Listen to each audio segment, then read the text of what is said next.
টাকার ঋণ এক সময় পরিশোধ হয়ে যাবে, কিন্তু দুঃখের সময় যারা পাশে থাকে তাদের ঋণ কখনো পরিশোধ করা যায় না।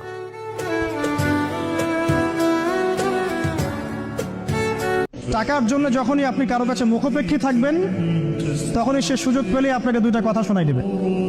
হোক সে আপনার শ্বশুর, হোক সে আপনার বাবা, হোক সে আপনার বন্ধু বা যে কেউ। নিজে আত্মনির্ভরশীল হওয়ার চেষ্টা করেন।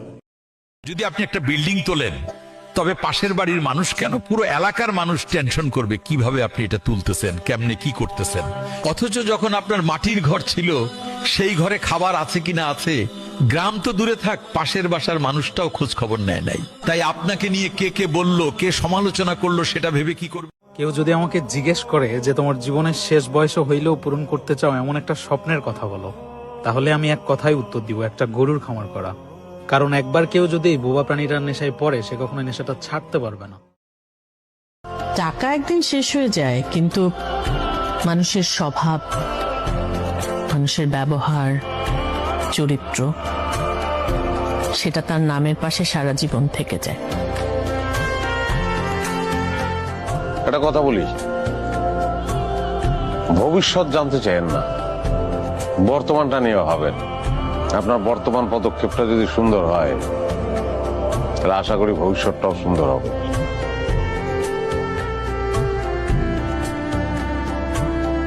তুমি ছেলে হলে এ কথাগুলো তোমার জন্য নাম্বার 1। তুমি ছেলে, তার মানে তোমাকে প্রতিষ্ঠিত হতেই হবে নাম্বার 2। তোমার ব্যর্থতার গল্প কেউ শুনবে না নাম্বার 3। তুমি সফল কিনা সেই গল্প সবাই শুনতে চাইবে নাম্বার 4। তুমি ছেলে মানে তোমাকে টাকার ব্যাংক হতে হবে নাম্বার 5। টাকা ছাড়া তোমার বিন্দু মাত্র দাম নেই। মনে রাখবে, তুমি হেরে গেলে তোমার পাশে কেউ থাকবে না, কারণ ব্যর্থ পুরুষ। সফল হতে চাইলে রিস্ক তোমাকে নিতেই হবে। একটা কথা মাথায় রাখবে, রাস্তা যত কঠিন, গন্তব্য তত সুন্দর।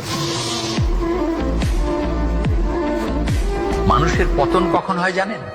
যখন সে নিজেকে অনেক উচ্চ আর বাকি সবাইকে খুব তুচ্ছ মনে করে। কারণ যোগ্যতার চেয়ে বেশি কিছু পেয়ে গেলে মানুষ অহংকারী হয়ে যায়, কি করবে বুঝতে পারে না। মনে রাখবেন, প্রদীপ যেমন নিভে যাওয়ার আগে উজ্জ্বল হয়ে জ্বলে ওঠে, ঠিক তেমনি মানুষও চরম পতনের আগে খুব অহংকারী হয়ে পড়ে।